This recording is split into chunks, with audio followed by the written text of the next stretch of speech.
ఏర్పడినప్పటి నుంచి కూడా ప్రజాస్వామ్యము నిత్యం కూడా అపహాస్యమవుతూనే ఉంది. అందులో భాగంగానే మనము పులివెందుల ఎన్నికను చూసినా, ఒంటిమిట్ట ఎన్నికను చూసినా, హిందూపురంలో మున్సిపల్ ఎన్నికను చూసినా, లేదా కళ్యాణదుర్గం మున్సిపల్ ఎన్నికను చూసినా, రామగిరి మండలాధ్యక్షుని ఎన్నిక చూసినా, ఏ ఎన్నిక కూడా అప్రజాస్వామికంగా, అనాగరికంగా, వాళ్లకు బలం లేకపోయినా వాళ్ళు ఒక సృష్టి చేసి గెలవాలనే ప్రయత్నం చేస్తూ ఉన్నారు. అప్రజాస్వామికంగా ఎన్నికైతూనే పోతూ ఉన్నారు. అయ్యా, మీరు నిన్న బొమ్మనాల్లో నోటిఫికేషన్ ఇచ్చినది కుస్తీ యుద్ధానికి కాదు, మల్ల యుద్ధానికి కాదు, లేదా గలాటలకు కాదు.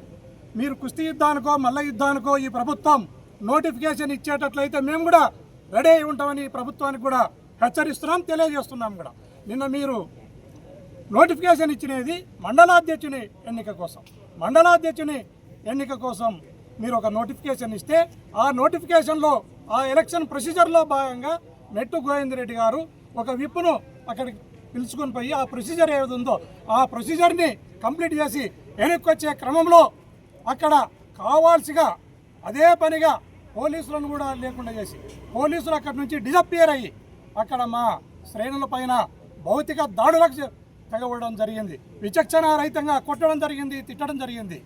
రేపు ఒక ఎలక్షన్ జరిగేటప్పుడు ఎలక్షన్ ప్రొసీజర్ ప్రకారము తగిన బందోబస్తును ఏర్పాటు చేసే బాధ్యత ఈ ప్రభుత్వానికి కాదా అని నేను ఈ ప్రభుత్వాన్ని ప్రశ్నిస్తున్నాను.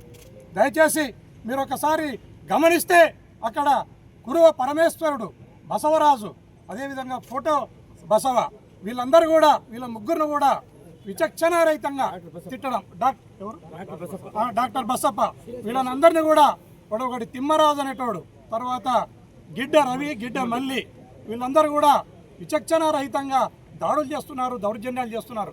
అదేవిధంగా వాళ్ళను ఫోన్లు చేసి కూడా బెదిరిస్తున్నారు. అందులో భాగంగానే మీకు ఒకసారి వాళ్ళు మాట్లాడిన మాటలను కూడా మీకు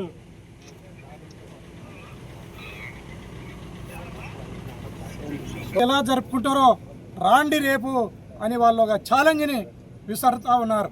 అయ్యో రే తిమ్మరాజు, మీకు మీ గిడ్డ రవి, తిమ్మరాజు, వీళ్ళందరూ కూడా కురువ గిడ్డ మల్లి, తిమ్మరాజు, గిడ్డ రవి, వీళ్ళందరూ కూడా కురువ పరమేశ్వరుణ్ణి, డాక్టర్ బసవరాజును, తర్వాత డాక్టర్ బసప్పను, వీళ్ళను విపరీతంగా వాళ్ళపైన దౌర్జన్యాలు చేయడానికి ప్రయత్నం చేస్తున్నారు.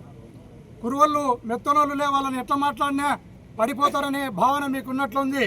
మీ తోలును తీసి బీరపడ్డలులకేసి ఢల్లం ఢల్లం ఢల్లమని వాంచే రోజులు కూడా దగ్గరలో ఉన్నాయి. మీరు జాగ్రత్తగా ఉండాలని ఈ సందర్భంగా తెలియజేస్తున్నాం. అదేవిధంగా ఈ ప్రభుత్వం ఖచ్చితమైన బందోబస్తును ఏర్పాటు చేసి ఎలక్షన్ను సజావుగా, సక్రమంగా జరిగే విధంగా చర్యలు తీసుకోవాలని ఈ సందర్భంగా కోరుతున్నాం.